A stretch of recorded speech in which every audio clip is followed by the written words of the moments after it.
Hinarap ni Ed ang kamatayan nang siya ay ma-cardiac arrest.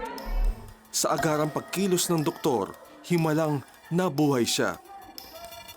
Subalit pagkagising ay may masamang balita na sumalubong sa kanya. Doon nakita na meron siyang bara sa ugat, hindi lang isa, kundi 8 ugat, yung may mga bara.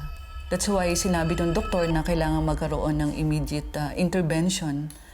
It's either bypass or angioplasty. Hindi ko alam what will be our future.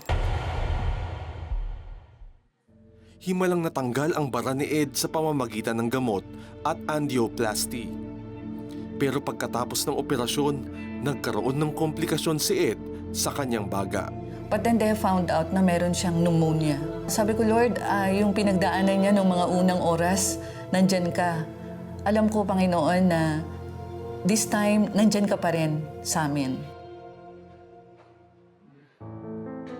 Puno ng desperasyon, tanging sa Panginoong Diyos dumudulog ang asawang si Luzbel.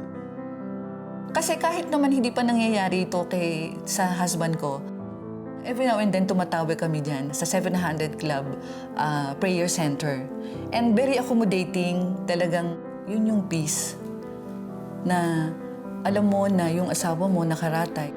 Napakasarap ng pakiramdam dahil alam mo at your back, ang daming tao na nananalangin.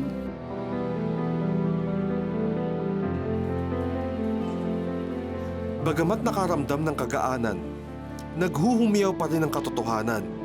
Ang hinaharap na bayarin, umabot na ito sa halos 1 milyon.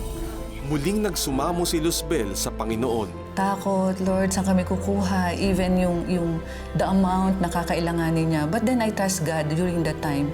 Kasi wala naman akong magagawa eh. It's an emergency case.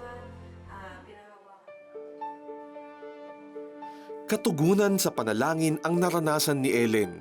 Unti-unting lumalakas si Ed. I really thank Jesus Christ for the healing na binigay sa kanya. Sobrang tuwan-tuwa kami. At pati na ang mga bayarin, unti-unting nababayaran. Praise God, may mga taong dumarating, mga kaibigan na nag-aabot. Na-experience ko yun doon. Yun yung pinakita sa akin ni God. How faithful God is. At matapos ang 17 araw ng kanyang atake sa puso, nakalabas sa ospital si Ed. Doon ko nasabi talaga, Lord, hindi ka lang basta healer, you're also the great provider. I know for a fact that the hands of God will always be with us. Tanging pasasalamat at papuri ang alay ni Ed at Luzbel. Sobra yung pasasalamat ko sa Panginoon. Sobra yung saya naming pamilya na makita ulit siya na nakabalik dito sa bahay na okay na. Sa pagkakataon na to na kung saan binuhay niya akong muli, ako kasama ng aking pamilya, we will serve the Lord.